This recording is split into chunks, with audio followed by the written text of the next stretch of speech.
What's up, guys? Welcome back to the channel. Birdwagon here again. Today we are going to be talking about the Pelican 1650 case, or as you guys might call it, a gearbox, kit box, war chest, war box, travel box, whatever you guys want.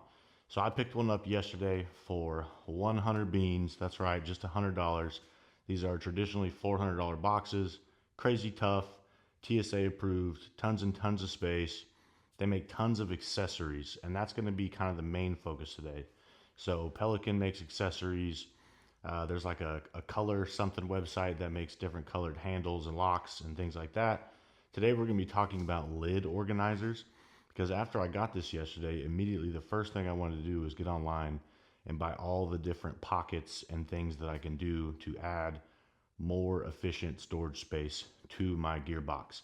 So I was looking, I really found a Molle grid panel that I really like, and it bolts into the holes, it looks like, that already exist. It was $80.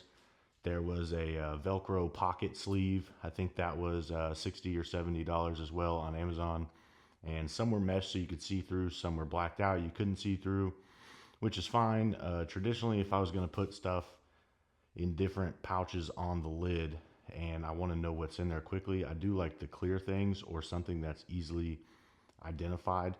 But I also don't want to just hang a ton of stuff on the hood of mine. So I'm going to show you guys what I did. I believe this to be the cheapest way to get some effective organization on the lid. So what we did is we went to Walmart. I bought 4 boxes. It comes with 2 5-foot strips of Velcro, hook and loop, whatever you want to call it. They were, I believe, like $8.50 a piece. So I bought 4 of these. So we're right at about $40 for this is all it costs. And then at home, I already had a roll of one loop, one wrap, excuse me, which is the stuff that like you'll find on S-Tag Kiwis and other pouches for belts. So a roll of that on Amazon, I believe, is like $8 or $10. I picked it up months ago because I use it all the time. If I'm switching stuff from malice clips over to one wrap, because it is my preferred method, just keeping extra Velcro touch points on the belt versus like Molle stuff or any of the clips like the Blade Lock or Blade Tech clips. So we bought 4 boxes of black hook and loop, and we took some Clorox wipes that my girlfriend had under the sink. We wiped the whole inside of the box down, prepped the surface really good, and then we rolled it across in strips on the lid, cut it to length, and we just did that over and over until we were done. And I believe I used like 3.5 boxes or maybe just 3 boxes. I was able to get enough out of just those 3. And what I did was the first one I put as high as it would go, the bottom one is as low as it would go. But the ones in between, I left just a little bit of space because I really don't need the entire thing to just be one big sheet of Velcro. I really just need big long strips that cover, 98% of the surface area, and then we can stick whatever we want on there. And I'll show you a few other things I did. So like a few months ago, I converted an LBT 6094 from the traditional Molle flap that raises and you put your cummerbund under it and then you cinch it down, and that's what holds your like magazine shingles or admin pouches, whatever. I actually cut that off of mine so I could add quasm buckles to run placards. So I still had that flap floating around in my extra nylon duffel bag. So I took that and I mollied a Blue Force Gear 10-speed pouch just to stick an extra radio in, and then I have a ton of Molle real estate left just from that placard, that flap. So if you have Molle pouches and you want to mount some Molle stuff, that's a perfect way to do it because it gives you some Molle space as well as hook and loop space. You can buy pouches that already come with Velcro on the back, or you can take some of your extra Velcro and you can just adhesive it to the back of pouches, slap them on. I have an IFAC kit. It's basically it's a cheap admin pouch, but my best friend gave it to me when he went to Afghanistan. That's what he used on his kit. He gave that to me years ago, and I've kept it and treasured it since. Has a big red cross on it, so it's very obvious what its purposes are. But it is Molle. But with something like that, I didn't want to have to grab the contents out of the pouch itself. I wanted to be able to rip it off the lid. So what I did there is I tucked the Molle straps behind the Molle loops on the back of it, and then I wove some super tight one wrap, just looped it through, but made sure it was flat and tight around the back of that pouch. So if I ever decide to use it as a molly pouch again, I just take the one wrap off. No harm, no foul, and no adhesive and no glue, nothing like that. Or I have the one wrap on it, so now what it lets me do with the lid is I can just throw that pouch on the Velcro. It'll stick, it'll hold tons of weight. I can fill it with medical stuff. If we're at the range or training class or wherever we're at and there's a medical emergency, we simply rip that pouch off, run over to the affected person, and treat them right there. So I thought that was just a really cool little DIY thing.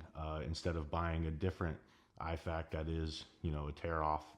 And the next thing was USCCA, I believe. I joined their concealed carry insurance thing several years ago.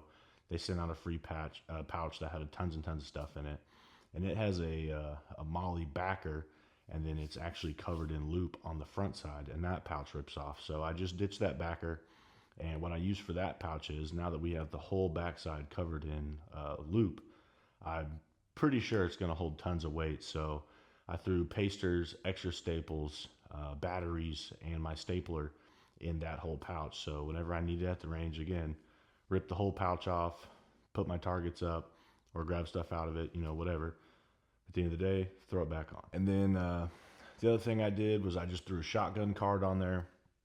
I threw things like a spare lighter, a Sharpie, multi-tool, things like that. Just threw that in there real quick and easy, threw it on top.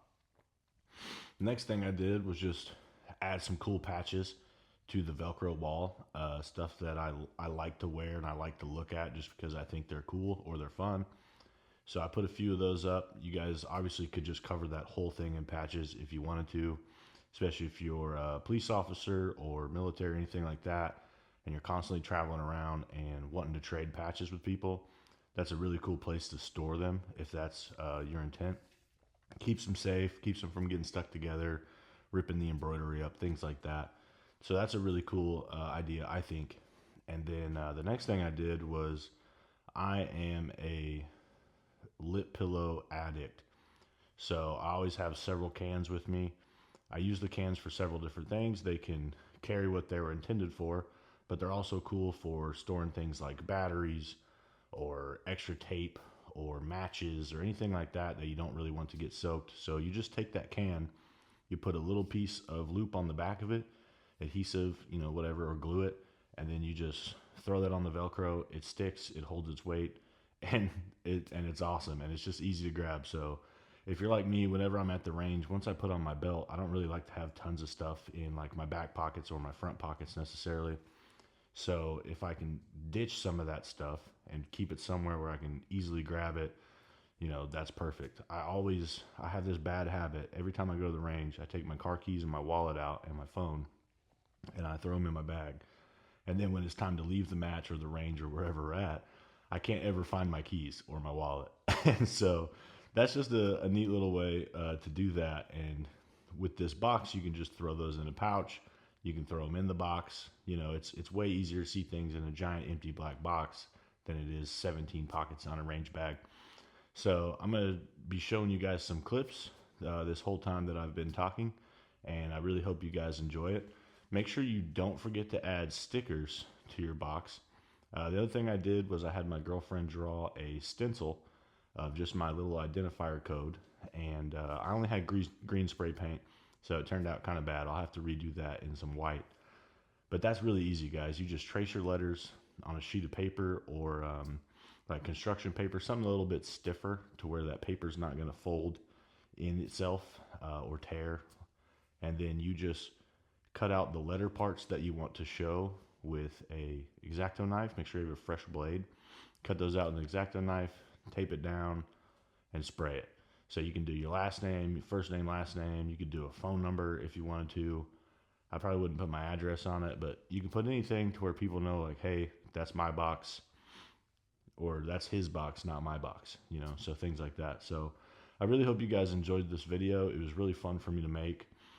As I said, I picked this thing up yesterday, which it's Thursday now, so I picked it up Wednesday afternoon pretty late, and I worked on it for several hours last night, a couple more hours this morning, and then of course doing some filming and stuff now. And I really love it, guys. It's such a cool way to travel to faraway matches or ranges. It's TSA approved, it's waterproof, it's safe. It just gives you a good sense of this is safe, right? And they are large, so smaller cars could be an issue, but if you've got some space for luggage, you can also just stash clothes in there, right? Maybe you don't need your plate carrier for a match you're going to, so you just stash some clothes in there. And I just think it's really cool. So I appreciate you guys for watching this video. If you liked it, please go ahead and subscribe and like this video. Please drop a comment down below on cool pouch ideas or things that you have hooked onto your hook and loop, whether previous to this video or after seeing my video. Maybe I sparked some ideas. I'd love to hear them in the comments. Thanks, guys, and we'll see you next time.